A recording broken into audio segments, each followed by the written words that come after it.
Olá, sejam todos muito bem-vindos. Estamos aqui mais uma vez para gravar um vídeo da série de estudo do Protocolo de Suporte Básico de Vida, do CBMGO, do Corpo de Bombeiros Militar do Estado de Goiás. E hoje nós vamos fazer um vídeo sobre avaliação secundária. Hoje será um vídeo um pouco mais longo, no qual vamos tratar todo esse assunto. E antes da gente iniciar o vídeo propriamente dito, só lembrando vocês de curtirem, compartilharem o vídeo, se inscreverem no canal. E então vamos lá, vamos dar início ao nosso estudo.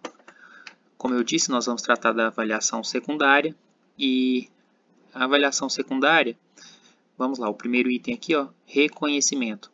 A vítima com suspeita de ter sofrido algum agravo à saúde ou integridade física proveniente de alguma emergência clínica, traumática, psiquiátrica ou ainda uma situação desconhecida que se necessita investigar seus sinais vitais como forma de complemento à coleta de dados realizada durante a avaliação primária.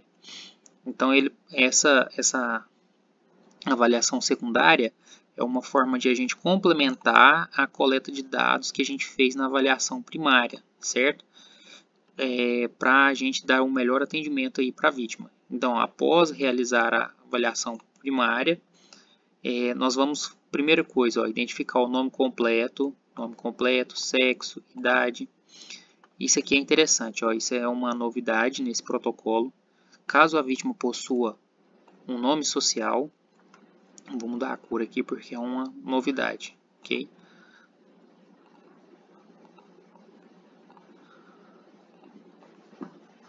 Caso a vítima possua um nome social,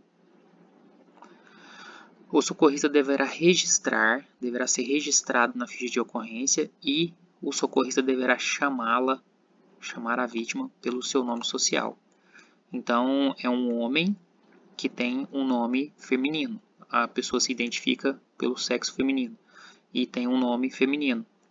O socorrista deve tratá-lo pelo nome. Por mais que o documento esteja com o nome masculino, ele deve tratá-la durante o atendimento pelo nome feminino, certo? Isso é uma forma da gente ter a empatia por essa vítima, né, e tratá-la da forma mais respeitosa possível.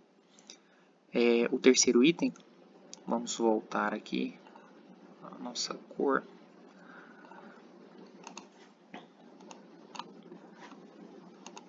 Nosso terceiro item aqui, ó, verificar e anotar os sinais vitais, conforme a entrevista do SAMPLA. Esse mnemônico aqui, a gente vai verificar o seguinte, ó, o primeiro item, o S do SAMPLA, os sinais vitais, a ventilação, que a gente vai olhar o pulso, pressão arterial e a pele, temperatura, cor, turgor, umidade. Então a gente vai verificar tudo isso, certo? A gente faz isso na avaliação primária, porém a gente vai verificar aqui novamente na avaliação secundária de uma forma mais detalhada, certo? E aqui está falando para verificar e anotar. E anotar, não é nenhum nem o outro, são os dois, certo? O A do SAMPLA, o primeiro A, possui alergias? Principal queixa, né? Então, se ela tem alguma alergia, nas nossas ambulâncias, normalmente a gente não tem medicamentos, certo? Então, provavelmente a gente não vai ter problema com alergia, mas a gente vai passar essa alergia para o médico que a gente vai atender. Medicamentos. Faz uso de algum medicamento? Então, para fazer uso de medicamento, provavelmente ela vai ter alguma doença pré-existente. Então, por isso, nós vamos fazer essa pesquisa aí sobre doenças pré-existentes e medicamentos. Aqui está falando do passado médico, certo? Então, esses dois itens aqui estão juntos. Passado médico, gestação, problemas de saúde atual. O L, horário da última ingestão de líquidos e alimentos, né? Então, o L está se referindo a líquidos e alimentos. E o ambiente do evento. Esse ambiente do evento é importante porque caso a vítima esteja, por exemplo, numa oficina de pintura, certo? E ela está preparando uma mistura ali com tintas, né, solventes, então ela acaba tendo uma intoxicação e sofre um desmaio, tem uma convulsão. Então, a gente tem que verificar esse ambiente porque ela vai estar mexendo com uma série de produtos químicos e é necessário a gente verificar isso para a gente estar tentando identificar qual a causa do evento que gerou a lesão, gerou o acidente, ok? Uma atenção aqui, ó, essas atenções, é sempre importante a gente estar observando o que tem neles. Em vítimas não responsivas ou impossibilitadas de falar, buscar informações com familiares ou terceiros.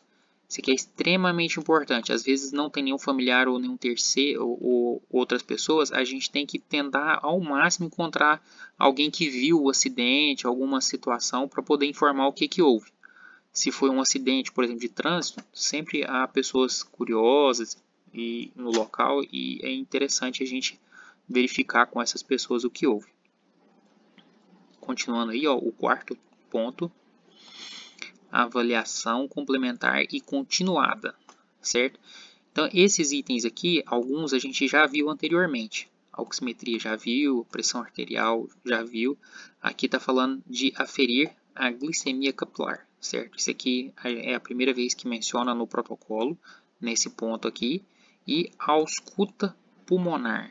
São nesse ponto aqui a primeira vez que estão sendo mencionados. Então, ficar atento com isso aí, pois são novidades nesse protocolo, nos protocolos que temos no Corpo de Bombeiros. Agora, a oximetria é uma avaliação continuada. Então, você já fez isso na avaliação primária, vai continuar fazendo aqui. A pressão arterial, se o deslocamento for muito longo ou o atendimento for um pouco demorado, é interessante estar verificando mais de uma vez essa pressão arterial para verificar se ela continua constante ou se ela está tendo alguma alteração. Quinto item, a avaliação complementar, realizada no exame da cabeça aos pés. Pessoal, eu estou falando um pouco rápido, porque como eu disse, o assunto é um pouco longo. Então, para a gente tentar fazer um vídeo um pouco mais curto, eu estou falando um pouco mais rápido, certo? Mas o YouTube tem recursos para acelerar o vídeo ou para diminuir. Então, vocês podem ficar à vontade aí para fazer essas alterações para ficar mais fácil o entendimento. Vamos lá, no quinto item, ó, avaliação complementar realizada no exame da cabeça aos pés. Então, o que é esse exame da cabeça aos pés? Tem uma descrição aqui, mas nós vamos ler ela primeiro, depois eu vou explicar para vocês. Realizar um exame objetivo, específico, para localizar ferimentos, sangramentos, afundamentos, desvios, hematomas, alterações na cor da pele ou mucosas, assimetria, instabilidade, alteração da motricidade e sensibilidade que não tenham, esse detalhe aqui é importante, não tenham sido identificados anteriormente pela avaliação primária, tendo como propedêuticas a serem utilizadas a inspeção seguida pela palpação. Então vai descrever aqui o que você vai ter que fazer, né? O que você possivelmente vai encontrar em cada parte do corpo. Mas vamos lá. O que é o exame da cabeça aos pés? Esse exame, a vítima provavelmente nesse momento ela já vai estar estabilizada. E é muito importante, nesse momento, às vezes você fez um atendimento de uma fratura. Vou dar o exemplo da fratura que fica mais fácil. Uma fratura aberta, sujou as mãos de sangue, ou fez uma hemostasia, fez um controle de hemorragia. Então, você está com as luvas sujas de sangue. Primeiro ponto, você tem que trocar essas luvas. Caso você esteja com mais de um par, você retira o par que está sujo e você vai ficar com as luvas limpas. Como assim está com mais de um par? Em determinados tipos de atendimento é recomendado você colocar 2, 3 pares de luva, porque você vai atender uma vítima, retira aquele par e passa para a próxima vítima, certo? Com as luvas limpas, sem haver uma contaminação cruzada entre as vítimas. Então, nesse caso aqui, é interessante você já estar com outro par de luva, ou caso não esteja, é necessário trocar. Você tem que retirar suas luvas sujas e colocar um par de luvas limpas, certo?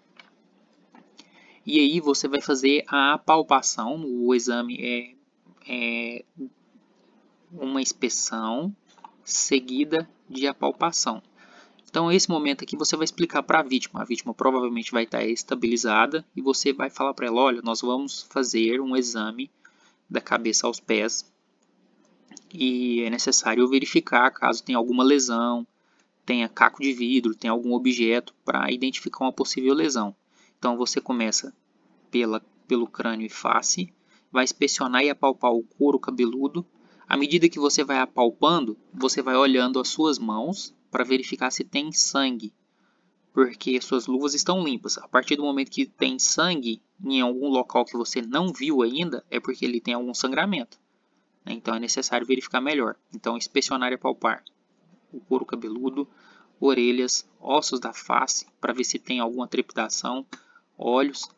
Nos olhos você vai olhar as pupilas, o diâmetro e reação à luz, simetria da pupila, nariz e boca, certo? A boca é interessante olhar porque às vezes pode ter algum objeto, aparelho, a vítima pode usar aparelho e algumas partes do aparelho estão soltas, é interessante verificar. Ela pode usar prótese e é nesse momento que você vai retirar essas próteses para a vítima poder respirar e não correr o risco de ela engolir essa prótese ou a prótese obstruir a respiração dela. Observar alterações na coloração e temperatura da pele, certo? Na face, crânio e face. No pescoço, o que a gente vai avaliar? Região anterior e posterior.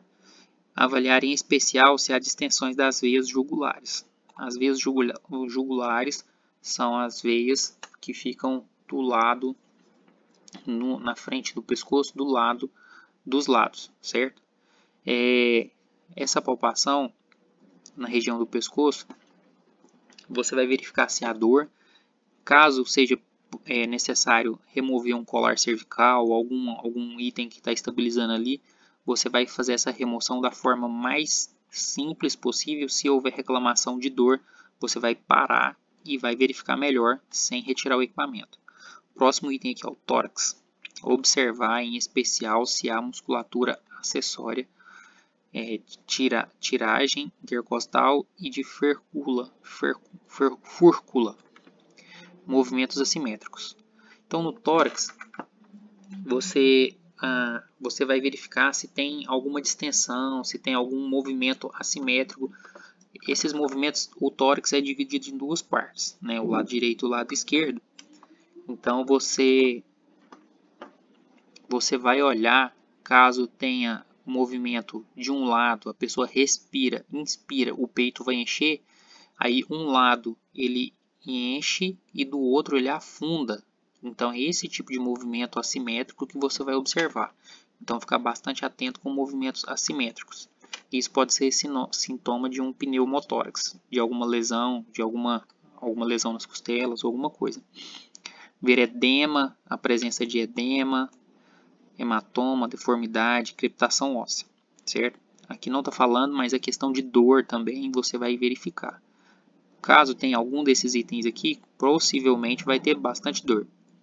No abdômen, observar abdômen distendido, doloroso ou com massas visíveis. Presença de hematomas, equimose, sinais de cinto de segurança. Então, você vai observar tudo ali. A pessoa está com... Você apalpa o abdômen da vítima e a vítima está com o abdômen rígido, né? Tá rígido, tá duro. Pode ser sinal de alguma lesão ali, certo? Essas lesões ela pode estar seguida de hematomas ou equimoses. O hematoma é o roxo e a equimose são manchas de sangue. Provavelmente lhe dá uma mancha bem escura porque extravasou sangue entre a pele. E os sinais de cinto de segurança, certo? Às vezes o cinto está mal colocado e fica a marca do cinto no abdômen. O cinto de segurança ele tem que ser colocado sobre os ossos da pelve, ok? Então às vezes ele está sobre o abdômen e isso pode causar uma lesão seríssima. Na pelve, o que a gente vai observar? Observar sangramentos, contusões, lesões abertas. Sangramentos, contusões, lesões abertas. Realizar a palpação das cristas ilíacas na busca de dor ou instabilidade, realizando compressão lateromedial e anteroposterior. O que é essas compressões aqui?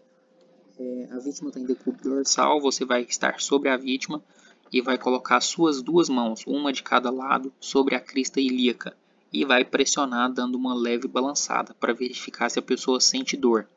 Do mesmo modo, você vai colocar a mão na região posterior para ver se ela tem alguma dor ali, certo? Então é essa compressão lateromedial e anteroposterior. Nós paramos na pelve, que é o item E. O item E da avaliação secundária, aqui, ó, do exame da cabeça aos pés. Observar membros inferiores. Observar em especial a palpação de pulsos distais, certo? Perfusão dos membros, enchimento capilar e sensibilidade.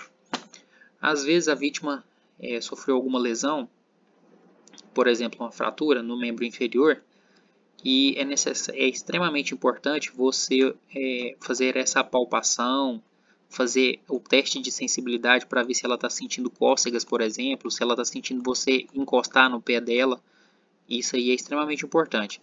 E a questão do enchimento capilar é para saber se está havendo circulação naquele membro lesionado, certo? A questão dos pulsos, da mesma forma. Às vezes a pessoa perdeu muito sangue e caso ela não tenha pulso distal, provavelmente o sangue está concentrado no tórax e cabeça, priorizando ali os órgãos principais. Então acaba que há essa vasoconstrição nos membros distais, então nessas regiões mais distantes do centro do corpo. Avaliar a força motora, solicitando que a vítima aperte a mão do socorrista e eleve um braço de cada vez se descartada qualquer potencial lesão. Esse teste da motricidade, da força motora, é extremamente importante, mas a gente tem que descartar qualquer potencial lesão, certo? A gente percebe que não tem nenhuma lesão, então é nesse momento que a gente vai pedir para a vítima fazer essas elevações, apertar a mão, fazer o movimento de acelerar com o pé, né? Fazer o movimento de acelerar no pedal do acelerador do carro. Então a gente faz esses testes para verificar a força e a motricidade da vítima.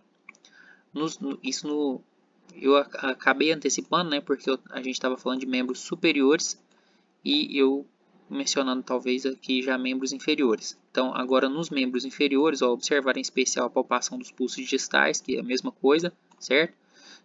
O enchimento capilar também é a mesma coisa, idêntico lá, ó, dos membros superiores, idêntico aqui, ó, idêntico.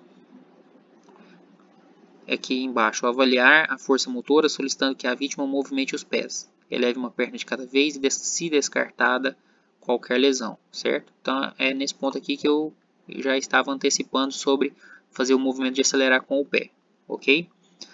O sexto item, ó, aqui já superou a questão da avaliação do exame da cabeça aos pés. Então essa parte aqui, ó, do exame da cabeça aos pés envolve crânio e face, pescoço, tórax, abdômen, pelve, membros superiores, membros inferiores. Então a gente avaliou todo o corpo e verificando se há alguma lesão que a gente não detectou na avaliação primária, certo? Então vamos para o sexto item: realizar reavaliação continuada e monitorar a vítima durante o transporte. Em cidades onde o deslocamento do local do acidente até o hospital é pequeno, provavelmente não vai dar tempo de fazer essa reavaliação, certo? Reavaliação.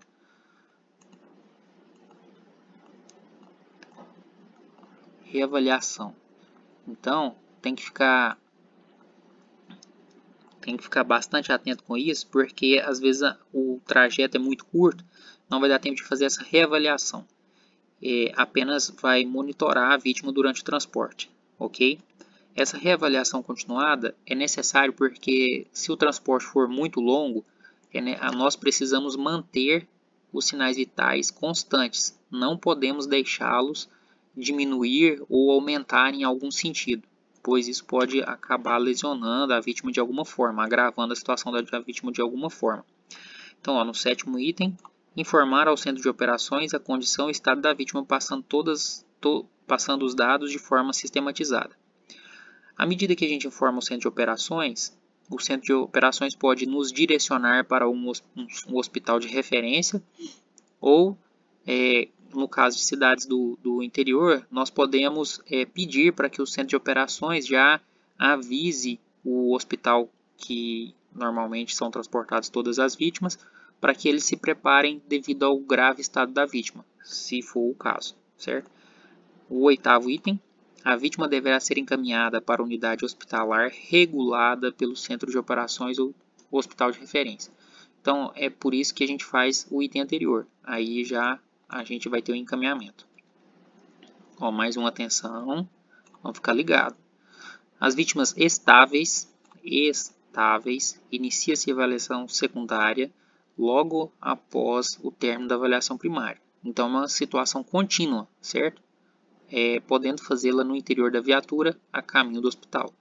Então, podemos fazer ela no interior da viatura a caminho do hospital, ou seja, a viatura estará em movimento e nós faremos essa avaliação em movimento.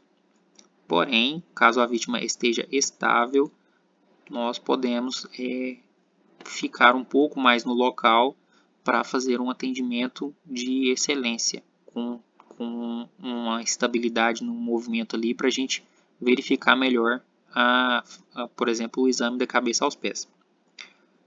Retomar a avaliação primária a qualquer momento, se observar qualquer deterioração dos sinais vitais e sintomas da vítima. Como é que a gente vai retomar, como é que a gente vai perceber que houve essa deterioração? Hein? Como é que a gente vai perceber isso? Porque a gente está fazendo aqui, ó, a reavaliação continuada. Então é necessário a gente fazer essa reavaliação continuada para a gente perceber essa deterioração. À medida que a gente percebe, a qualquer momento a gente retoma a avaliação primária. Porque a vítima, por exemplo, ela perde a questão do pulso. Então, onde que a gente faz RCP é na avaliação primária. Então é necessário a gente retomar a avaliação primária e o tratamento ali indicado. As vítimas instáveis, que necessitam de manobras para manutenção dos sinais vitais. Instáveis, que necessitam de manobras para a manutenção dos sinais vitais. Não será realizada avaliação secundária. Olha só.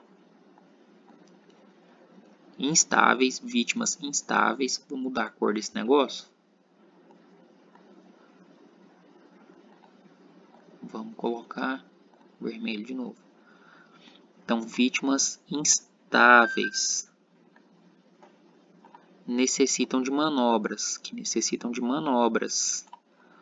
Não será realizado avaliação secundária, devendo priorizar o deslocamento rápido para o hospital, certo? Vítimas instáveis necessitam de manobras, não será realizada avaliação secundária. Nós vamos priorizar apenas o deslocamento, certo? Dando sequência, ó. Sempre considerar a cinemática do trauma em busca de lesões. Nós vamos considerar essa cinemática, vamos observar tudo o que aconteceu durante o acidente para poder informar o médico, principalmente questão de lesões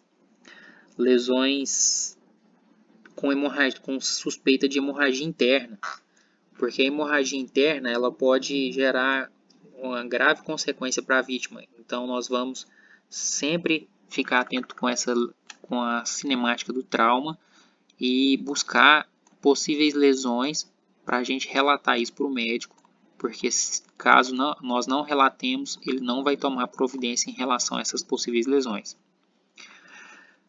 Na avaliação secundária, a gente vai ter alguns parâmetros para avaliação dos sinais vitais, ok? Eu vou destacar apenas a questão dos adultos, certo? Então, vamos lá, ó, parâmetros para sinais vitais. O primeiro item aqui é a temperatura corporal axilar. Está falando axilar, não está falando de nenhuma outra parte do corpo, mas axilar. O parâmetro normal é 36,6 a 37, certo? Menor que 35 é hipotermia. Hipotermia. E o normal é essa aqui. A hiperpirexia maior que 40. Então, o normal, o inferior e o superior, beleza? Movimentos ventilatórios por minuto. No adulto, de 20 a 30. É o parâmetro que a gente vai usar. O que são esses movimentos respiratórios? É o movimento de a vítima inspirar e expirar, de encher o peito de ar e soltar. Isso é um movimento. A pessoa encheu de novo e soltou o segundo movimento. Para ficar bem claro aí o que é. O terceiro item, pulso, frequência cardíaca normal. Vamos lá no adulto. Eu estou falando só do adulto para a gente ganhar tempo. A variação de 60 a 100, certo? E a média normal é de 80. Quanto mais condicionada a vítima estiver, mais próximo de 60.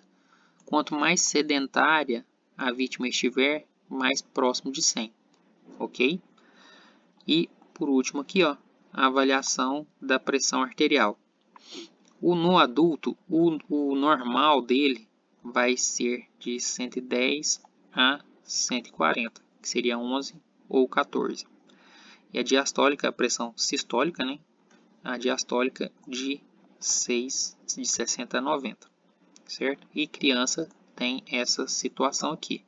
80 mais 2 vezes a idade e 2/3 sistólica.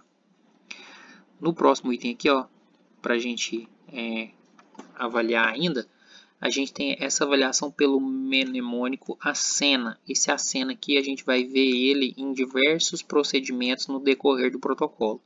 Então esse acena aqui é importante, muito importante, ok? Vamos mudar de cor aqui novamente, porque ele é importante.